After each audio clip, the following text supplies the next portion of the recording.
We're now joined by Gary McCarthy, who is the Deputy Commissioner of the NYC Police during 9/11. Thanks so much for your time. Good afternoon. How are you? Doing all right. So, Gary, take us back to that morning. Where were you when that first plane hit? Um, the first plane hit right before of the George Washington Bridge, and as I entered the bridge, my cell phone rang. It was my secretary telling me that a plane had just hit uh, the North Tower of the World Trade Center. And as I pulled on, I saw that iconic picture of the hole in the side of the North Tower with the smoke trailing off to the east. And initially, I thought, "Wow, it's a clear day. How could that have happened?"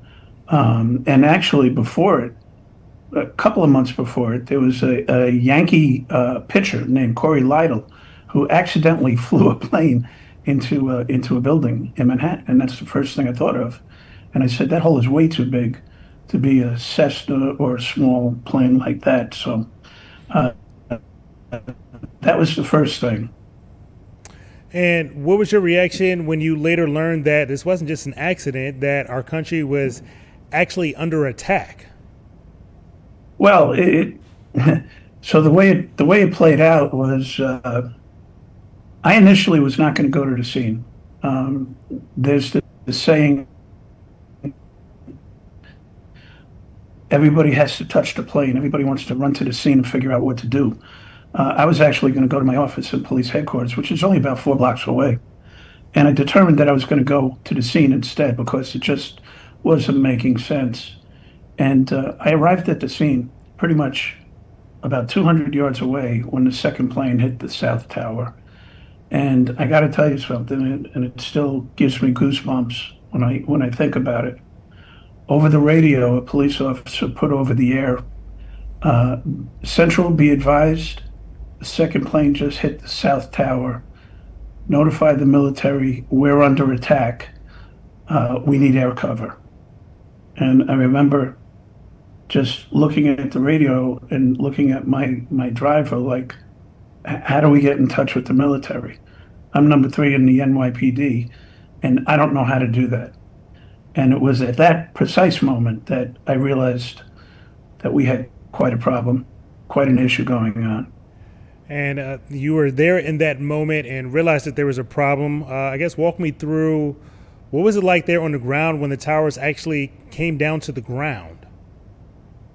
Well, it took a while for that to occur, and I actually set up a command post that Mayor Giuliani, police commissioner, fire commissioner, all the heads of all the agencies in the city kind of came to, which was at 75 Barclay Street, which was basically a half a block north of the North Tower. I recognized the potential for collapse, but I didn't realize that it could be, I think it was 22 acres worth of debris after both buildings came down.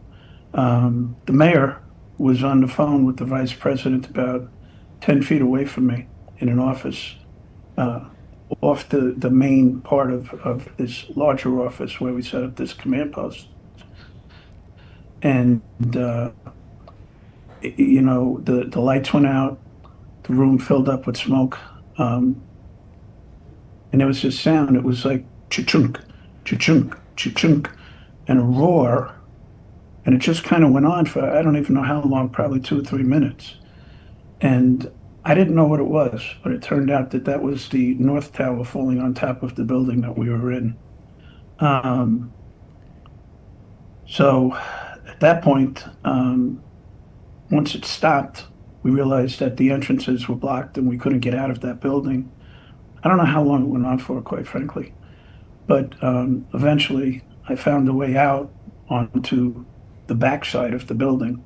And when we got out to the street, well, actually, the ironic part was I found a way out and I came back in to tell my partner, Joe Esposito, who was the chief of department at the time, who died from 9/11 cancer last year.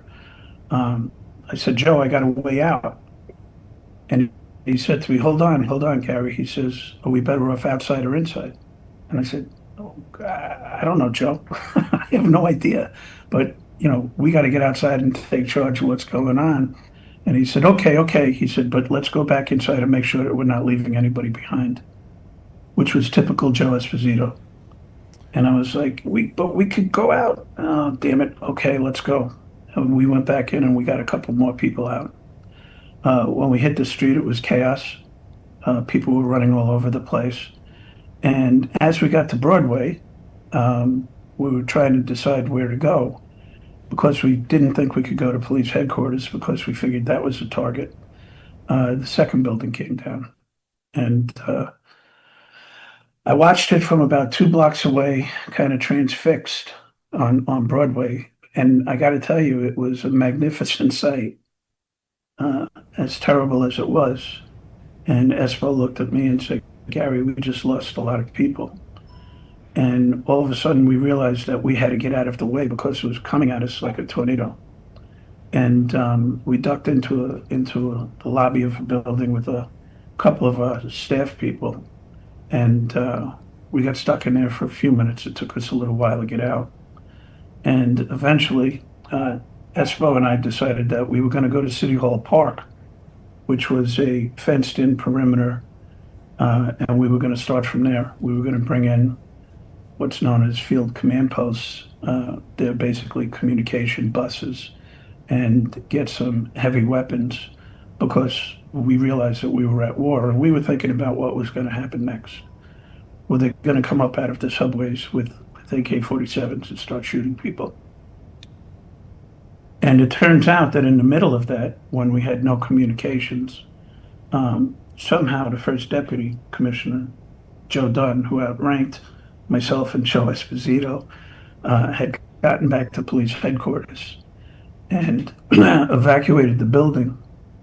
And he called us and he said, come on, we're going to start from here. And we had a three-way argument that going back to police headquarters was suicide because we didn't know what was going on. And we fully expected there was going to be a secondary attack somehow. And eventually, Joe Dunn, who happens to be a big, strapping, tough guy, basically kind of hollered at us a little bit. There might have been some F-bombs thrown in the middle of it, basically directing us and ordering us into headquarters, which we naturally followed direction, full well cognizant that it could have been the stupidest thing that we ever did in our lives. But, leadership does silly things sometimes at times of crisis like that. And, it was showing a lot of leadership to do that.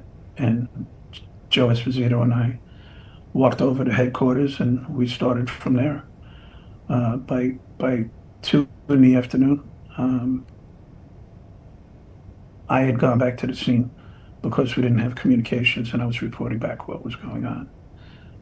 So it was a very, very long day, but the day was nothing compared to the aftermath, the recovering the bodies, dealing with the families of the 23 officers that we lost, and securing New York City and the site and everything else.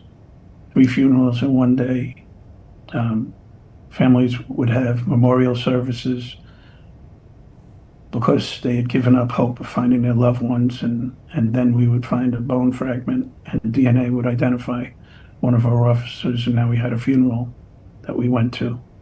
So it was a pretty tough time, but here's what I want to get across, if you guys can still hear me.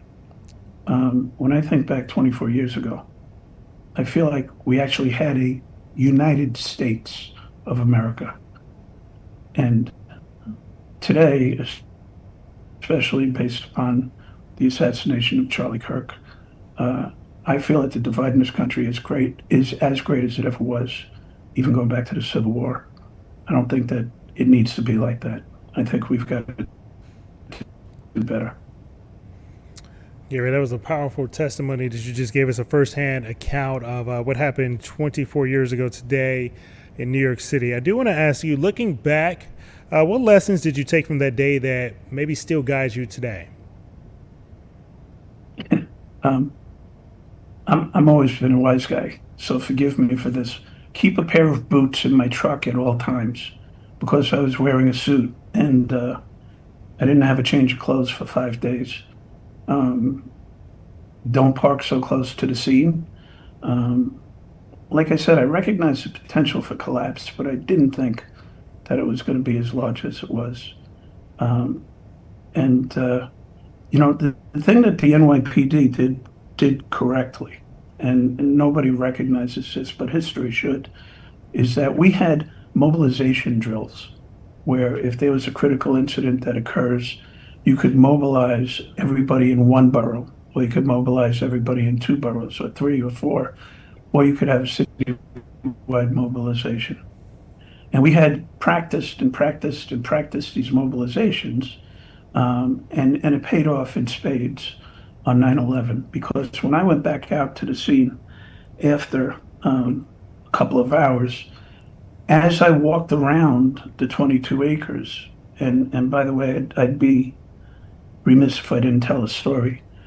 If you recall, George Bush, a couple of days after 9/11, gave a speech to the country, and he held up an officer's shield. That was Police Officer Howard. I recovered his body. I accidentally stepped on him.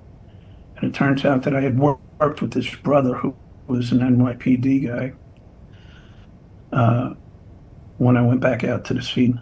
But as I walked around the scene, and by the way, to Bush's credit, he has stayed in touch with Patty Howard's mom till the day she died a couple of years ago, and really, really lived up to his promises to her and her family.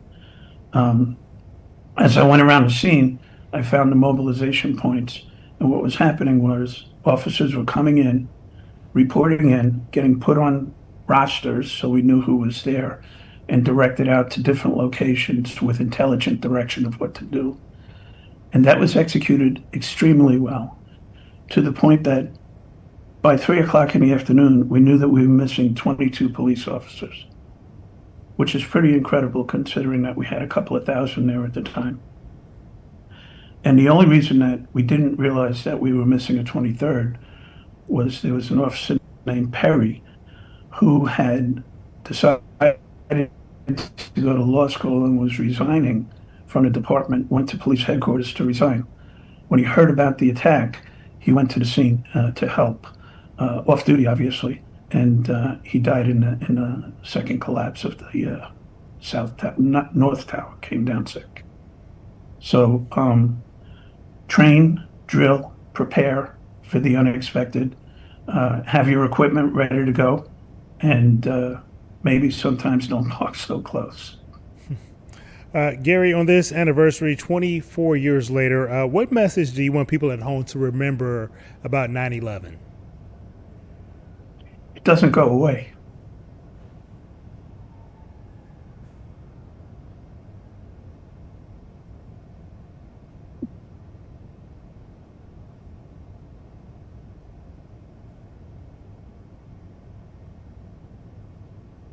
Every year, I do a roll call with my friends who survived with me, and we mark every one of the 23 officers present. And I want everybody to realize that we've lost hundreds since then from 9/11 related cancers, particularly my partner, Joe Esposito, the chief of the department. Gary McCarthy, you've been very gracious with your time, and you've provided some tremendous perspective as we look back 24 years following 9/11. Thanks so much for your time.